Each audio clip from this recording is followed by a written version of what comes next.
Hello, hello, hello, hello, hello, and welcome to You've Got a Thing, an interview thing about Milwaukee theater things.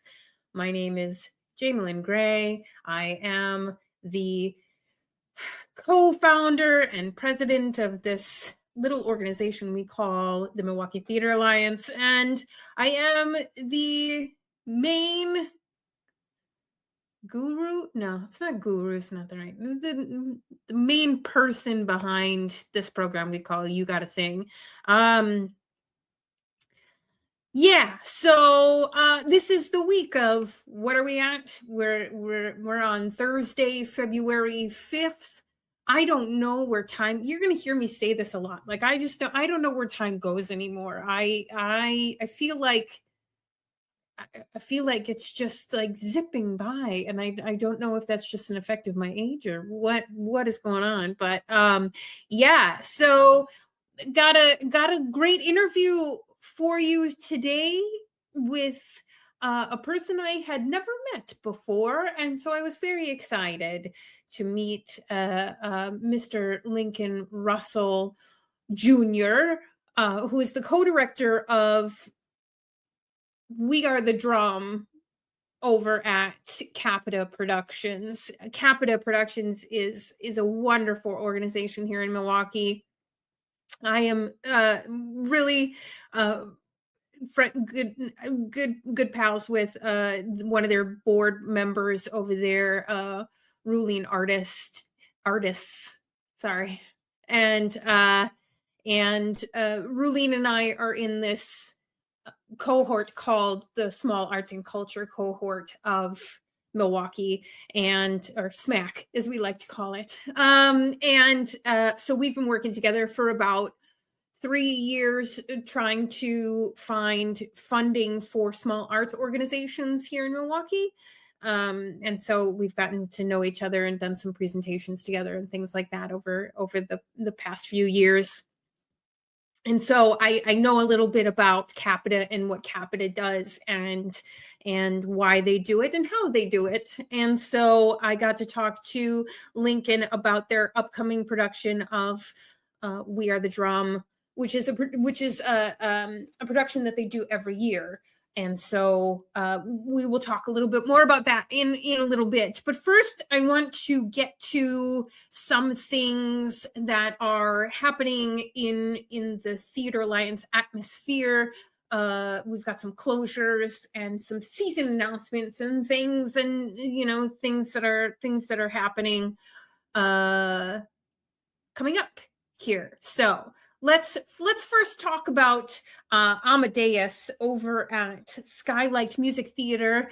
This is closing this weekend. It's directed by Karen Estrada. The music director is Jen Ernst, who was on stage at the time, because I got to see this 2 days ago. On Tuesday, they had a student matinee that a bunch of us snuck into. There were a lot of theater people there during this student matinee that I knew, and was very excited to see a handful of people there. And it's a big show. I'll say that it's a very big show. Not in terms of like the people. There's actually not that, the cast isn't that large, but the scope of it feels very big. I mean, it's Amadeus, for God's sakes. And so it's a play. So you're like, why is Skylight doing a play? Well, because they added a whole bunch of musical elements to this production. And so if you want to hear more about the full scope of it, I did have a nice chat with Michael Unger. I think that was that last week or week before last? Time has no meaning, remember, for me. So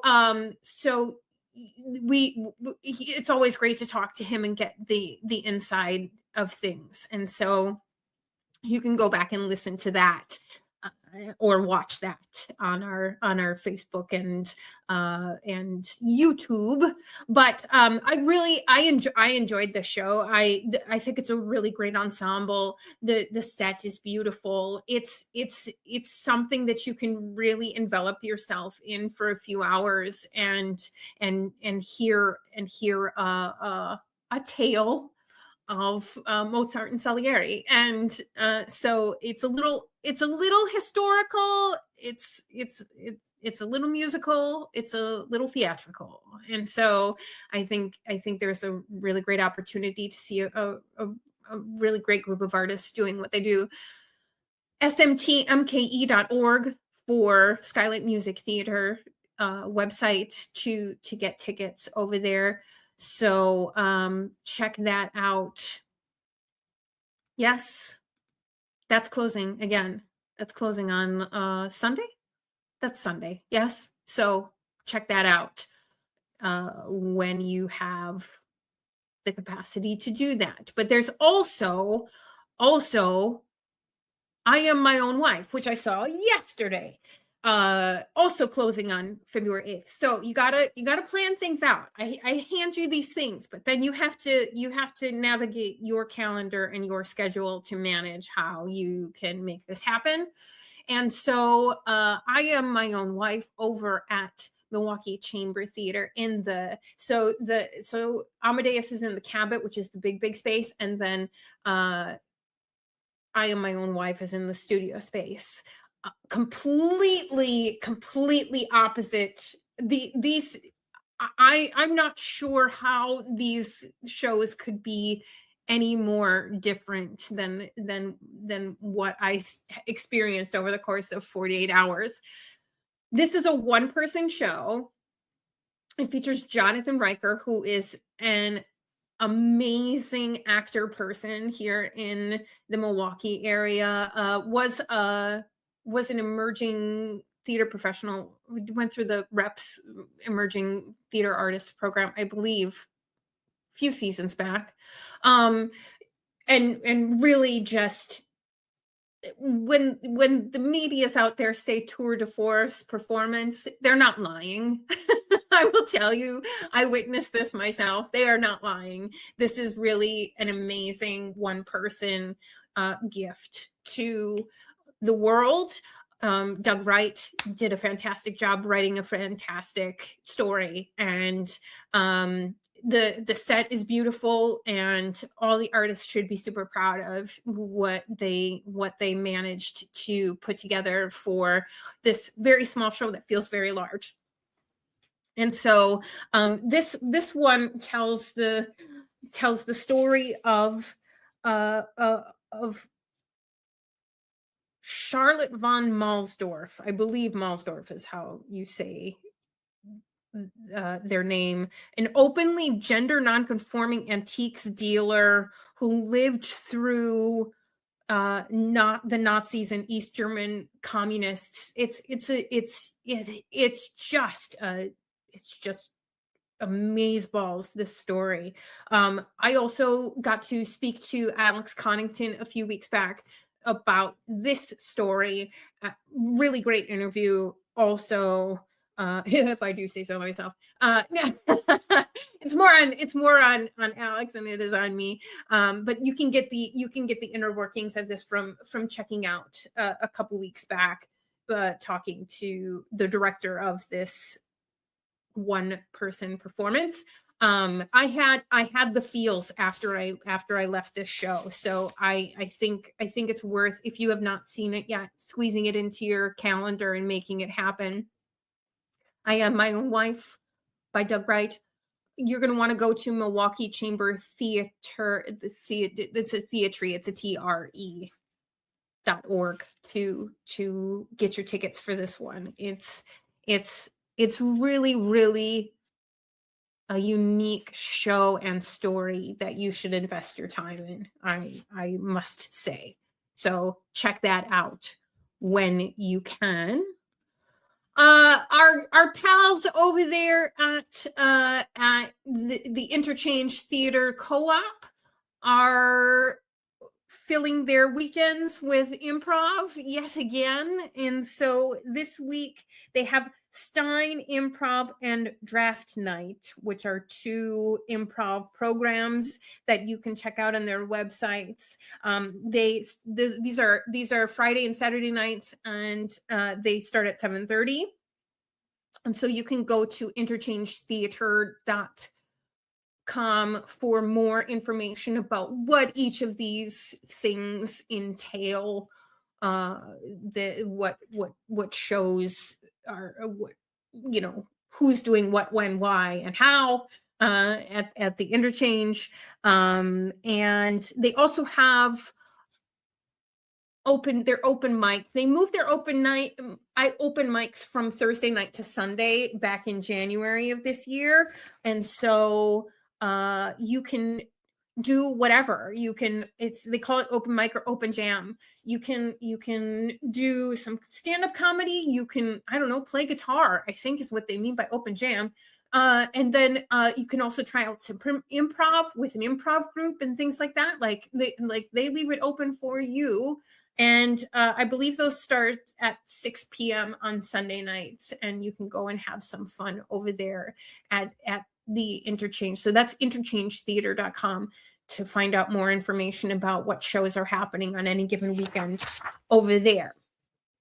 Cool. So then next we have Next Act season announcement is coming up on Monday. They had tickets to this event. I don't know if there are any left, but if you want to be on the inside of Next Act, upfront and personal with their season announcement, you should check out to see if they have any tickets left to their season announcement. Again, it's coming up this coming Monday, February 9th at 6:30. Really interested to see what Cody's gonna make happen this next season. I think the programming that he's been working in is really great, and so I'm very excited to see what they're gonna do. So go to nextact.org to check out information on that, but not to be outdone by themselves. They also have Swing State starting performances next week. Their performances start on February 11th. That's Wednesday. They normally have a couple of previews before their actual big hurrah opening thing that they do. So that's Swing State by Rebecca Gilman coming up here next week. And that is a story of that takes place here in Wisconsin in prairie backyard. Recently widowed Peg tends to the native plants on her 40-acre rural Wisconsin property. Her solitary days are interrupted only by visits from Ryan, a family friend with a checkered past. Dun, dun, dun. When a mystery theft alerts the authorities, a string of events unfold that forever change their lives and their community. Rebecca Gilman is a Pulitzer Prize finalist, and it really questions how we choose to help each other when our way of life is in danger of disappearing. Does that sound familiar? Does that sound prescient? Does that sound very now? I think it sounds very now. I think people get very concerned when they feel like their lives are threatened. And so you can go to nextact.org to check that out and get your tickets for that. I'm excited to see that. I read that a while ago, and so I'm very excited to see a production of that.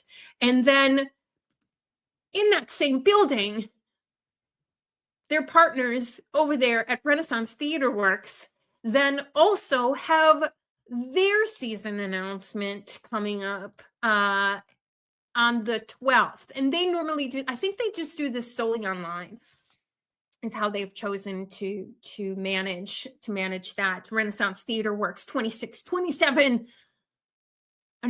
season announcement. Normally they put together a graphic that sort of lends itself to what their what they're going to be doing. It looks like technology or something. I'm usually very good at picking out what plays they're going to be doing. At least one or two a season based on their graphic. I have no idea what this graphic means. I'm just saying. I'm at a loss. So you can go to rtwmke.org to find out more information about that. That's on February 12th. That's next Thursday. So you'll have to choose. Are you going to watch the Renaissance season announcement, or are you going to watch the new You've Got a Thing episode? To be fair, you can watch and listen to You've Got a Thing after it premieres, but it is what it is. Because I think they'll probably do that around 7 p.m. or something. I wasn't able to find the actual time, so you can research that on your own. Does that sound like a deal? Does that sound like something you could manage to make happen? I sure hope so. So that's what we've got for this week in the atmosphere of the Milwaukee Theatre Alliance. Lots of good stuff. I've been really pleased with the things that have been floating around the Milwaukee Theater this season. I think companies have been doing really, really well with picking their seasons and putting stuff out there. I would highly encourage you to find Milwaukee companies on Instagram and follow them to stay up to date with the most current newses. I did see floating through my feed, Forte Theater Company announced their cast for Mamma Mia, another Mamma Mia. I think every year we've had Mamma Mia. Not to say that their Mamma Mia won't be superb. Just saying they announced their cast for it. And so go and follow all of us to find out what's happening with all of us in the now. It's a good side activity to engage in. So there you go. So let's jump into that interview with Mr. Lincoln Russell Jr. And I loved his vibe, and so I hope that you can glean some good information about the We Are the Drum program. It's a really great community-based program that involves multi-generational, and so you can find more about that right now. All right, and with me today is a Mr. Lincoln Russell Jr. from who is a co-director of We Are the Drum over there at CAPITA Productions. And so, how are you today? I'm doing wonderful, thank you. Great. I'm so excited that somebody from CAPITA had time to come and talk to me, and because I love the programming that you all do over there, and so I'm very excited to share that with people and hopefully get some butts and seats over there and get some new fans for CAPITA and We Are the Drum. Yes. So first of all, I just want to can you just introduce yourself a little bit to people and just tell us a little bit about your artistic journey and how you ended up as a co-director at We Are the Drum? Yes. My name is Lincoln Russell Jr. I've been a musician since I was 11 years old. Yes. I started off playing the piano, and I've from the gift that God has given me, I've been able to travel the world with this gift. And I appreciate the Lord for giving me the gift. And it's at one of those experiences that I got to use the gift for is being a part of We Are the Drum. I started as a musician in We Are the Drum when I was about 15 years old. And I was one of the band members in the pit with the band playing for this magical show. That's fantastic. And I've been doing it ever since I was 15 years old. And you're only 17 now. Yes, I'm only 17 now. I don't want to give my real age. we no spoilers here. No spoilers here. So yes. you can keep that for yourself. Yeah. Yes. So I've been doing this show for the longest. I've been through the ups and the downs with this show, but it's always seemed to come out on top in the end. And this show has taught me diligence. It's taught me how to be professional in my playing. It nurtured my skill in playing. Sure. I've learned a lot just with We Are the Drum, and not just with music and my own personal musical abilities, but also my character. It also brought out how to be a decent human being, how to understand my history, my culture, and what it all came from, and how it evolved and how it came to be. So I'm just excited about what we're doing and what I am a part of. So from those humble beginnings, yeah. you just sort of grew within the production, and now you are a leader of We Are the Drum. Yes, and that took a toll of when I was when I became older. I started to be the musical director of the We Are the Drum, and now sure. I began to expand with my different ideas and expand the show on a greater level with the different ideas I had as a musical director, not just a band member. And then as time went along, God saw fit to bless me and elevate me to co-director for We Are the Drum. So now I'm not only over the music, I'm also over the dance with the dancers, the narrations, the lights, the sound, and it's a lot that comes with it.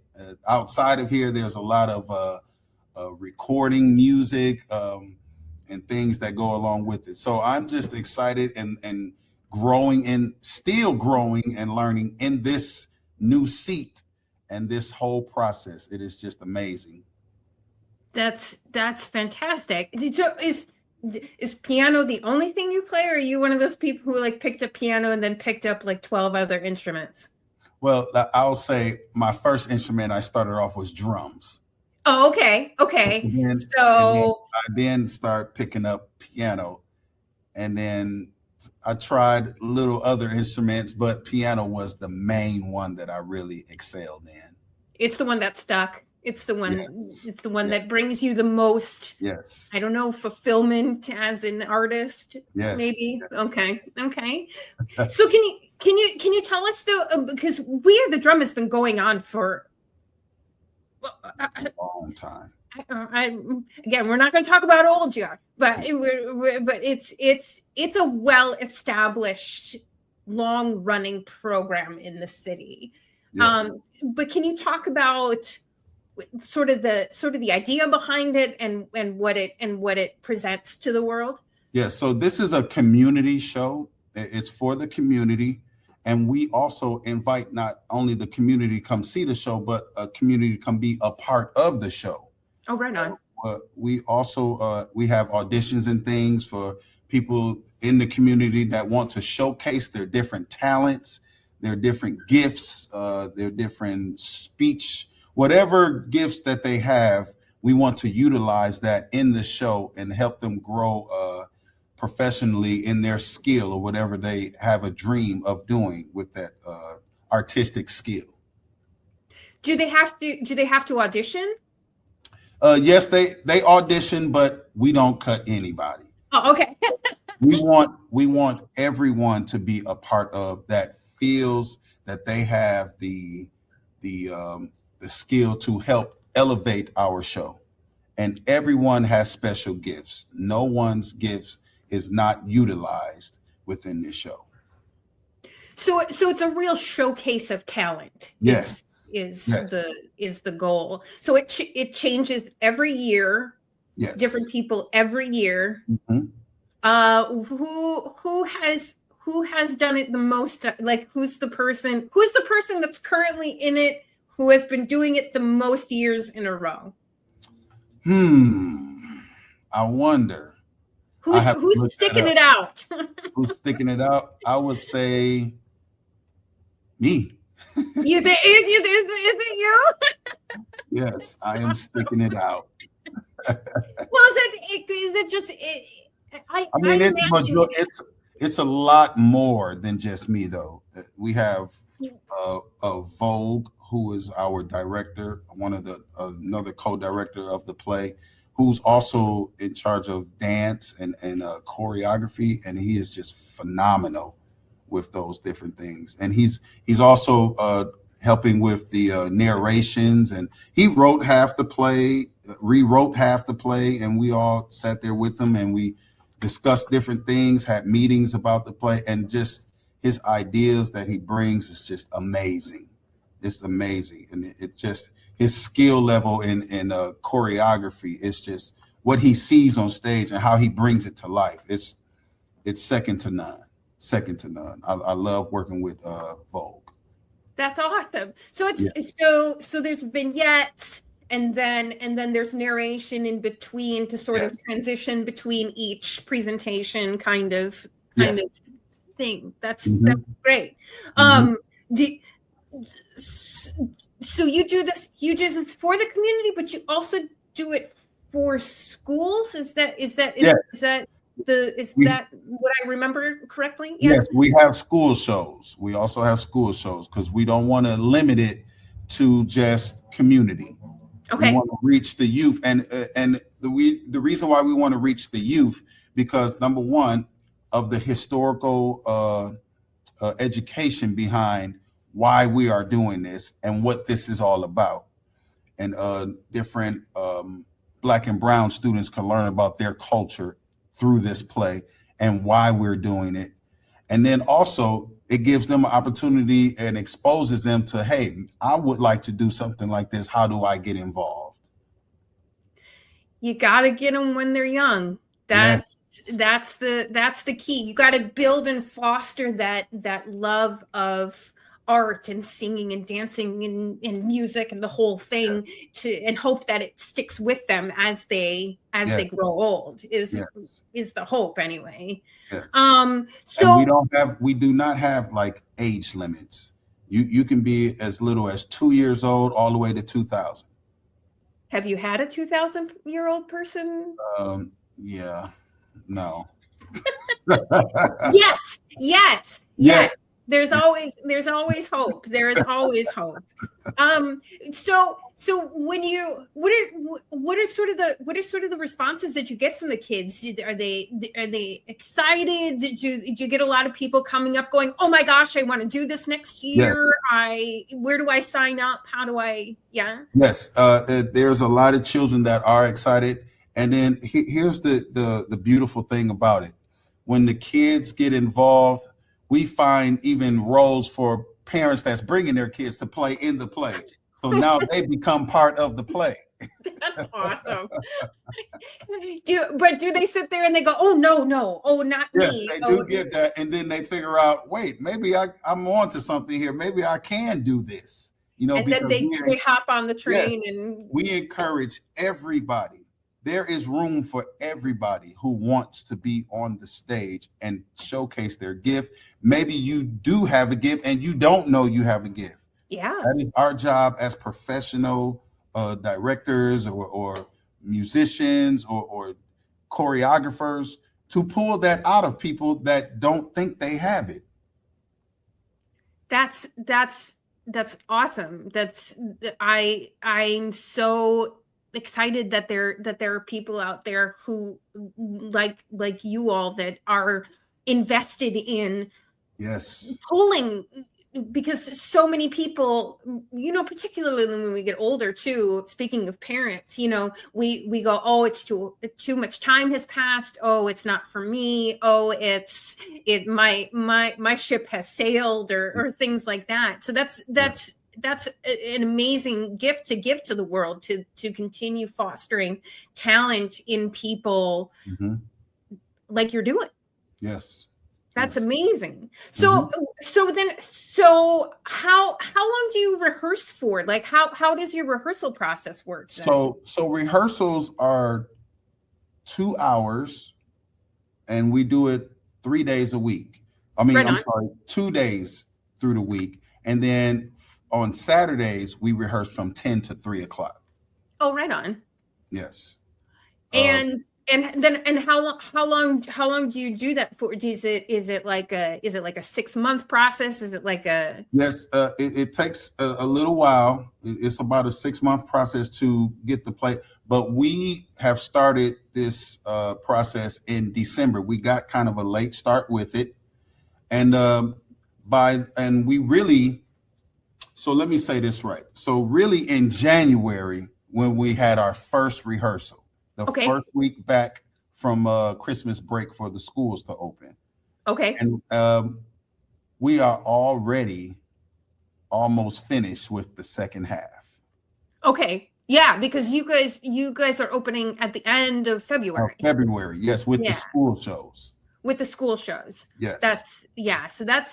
And so it's coming up pretty fast. Yes, but the beautiful thing about that is what took 6 months to get, down packed, we are doing it in about a month and a half. That's badass is what that is. The process, the grind behind closed doors, it's no sleep. We got to get this. It's constant meetings, it's constant check-ins, phone calls, text messages, emails, transferring tracks to musicians, making sure everybody understands, okay, this part, we're going to do this. We're going to sing this song. Dances, you got to move like this. Outside rehearsals, whenever the school has to close for rehearsals, there are outside rehearsals after the rehearsals. Right on. Because we are serious about making sure that this is the best play ever. That's fantastic. So when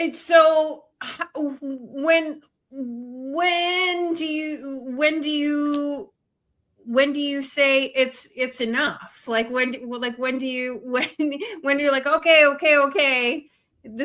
we're good enough for today? Do you do the 2 hours and that's like we do the 2 hours, but I will say this. Me and Vogue, we were just last night, and another director helping us, Kalina, I'm sorry.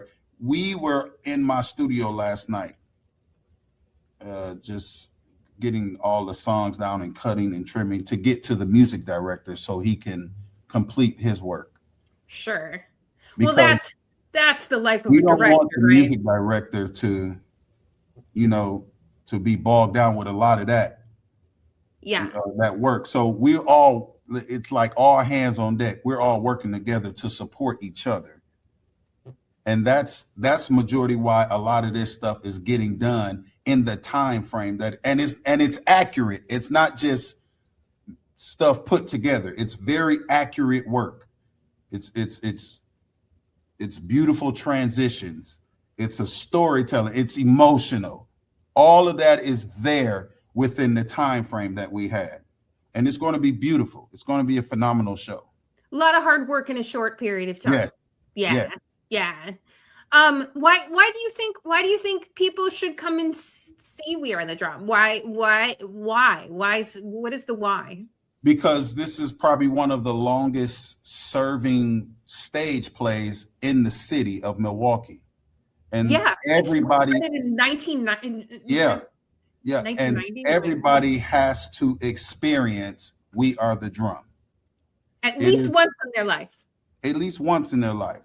And it's an opportunity to express the young people, to express how they feel through music, through dance, through art, what their understanding of it is, through their gifts to our city, to let and we want to also have a positive outlook on our city, because there's a lot of craziness in the streets. And I might be getting off subject, but but there's a lot No. of craziness in Milwaukee. Yeah. And we're Milwaukee is looked on as a not so good city, but there are positive things going on in the city with We Are the Drum, which is one of those positive things that makes our city stand out. And I want to say this. What's beautiful about having this play with this amount of time, all of that, is keeping our young people busy and out of those streets with all of this craziness that's going on. It's keeping them busy doing positive things. It's teaching them how to build relationships with others, kids that are in the communities or probably not in that same area of the community, but in the same city. So this play is very important. This is why we need everybody to come out and see We Are the Drum and encourage the young people, not only the people that's in the play, the adults, but the young people to keep going. Yeah. Yeah. I hear that. I've been involved in processes before of trying to get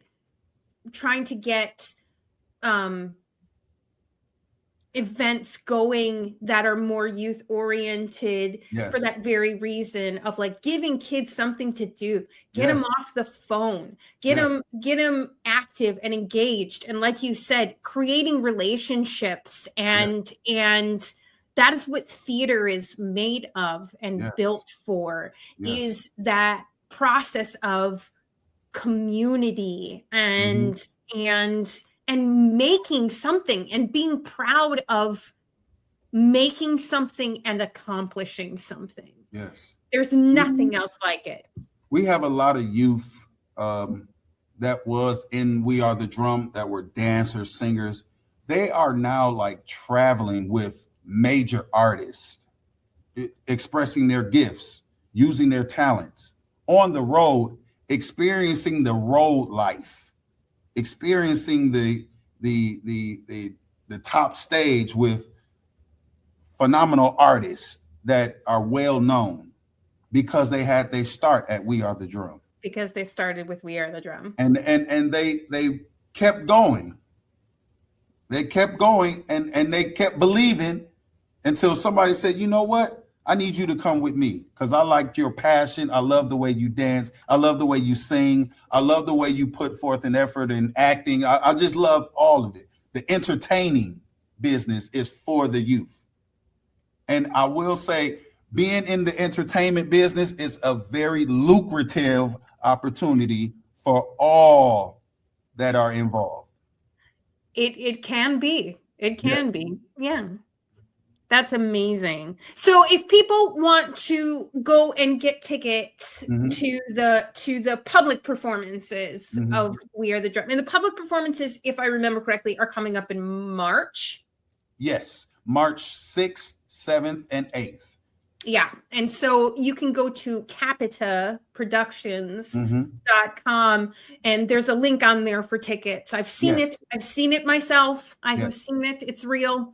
Yes. And go and see a wonderful show of talented artists and watch them practice their craft. And people from your community that are giving you this performance. Fantastic. Yeah, amazing. Fantastic. Well, thank you so much, sir, for carving out some time in your day to come and talk to us about We Are the Drum. And I hope it shapes up to be just an amazing production with as least stress as possible. I know you're under a tight calendar, but I hope there's more fun and enjoyment and community there than there is stress of making a show happen. Yeah. To God be all the glory. Everything is working together because he's involved and we keep him first in it. So awesome. I just really thank God for this fantastic opportunity. So yeah. Thank you so much, sir. I hope you have a great rest of your evening. Yes, ma'am. You too. Thank you. There you go. That's that. That is that of We Are the Drum over at CAPITA Productions. I'm hoping myself to get over there at the end of the month here to sit in the audience, and I'd love to, meet Mr. Russell in person. I think that would be superb. And so there's that. Again, if you want to get your tickets or find out more information about that, that's capitaproductions.com to find out that. And that's what we have today. I do have to say, just because it's been on my mind, I used to do monthly, like the monthly observations and things, and I gotta be honest, and I don't have the capacity to gather all of that intel and all that information at this moment in time. Maybe I'll bring it back later, but just right now, I don't really have that that capacity to make that happen. Next week, the team from Gruesome Playground Injuries over at Schmitz and Giggles is going to be on. I love talking to Patrick Schmitz. He's one of my favorite people, and they're taking on this Rajiv Joseph two-hander that goes around and around and around in Milwaukee. The last company that did Gruesome Playground Injuries in Milwaukee, the Constructivists, back in when did we do that? 2018, I think, is when we did that. So it's overdue. It's overdue for another go around. We need that story told every few years or so. It's a good one. It's a really good one. So there you go. So we'll have Schmitz and Giggles on next week to talk about that. So that's it. But if you have any questions or you have any recommendations for me, just send that to info@CAPITA, MKETA, Milwaukee Theatre Alliance.org. And I'll try to get back to you as fast as I can. All right. So, but until then, see you next week, or talk at you next week on You've Got a Thing.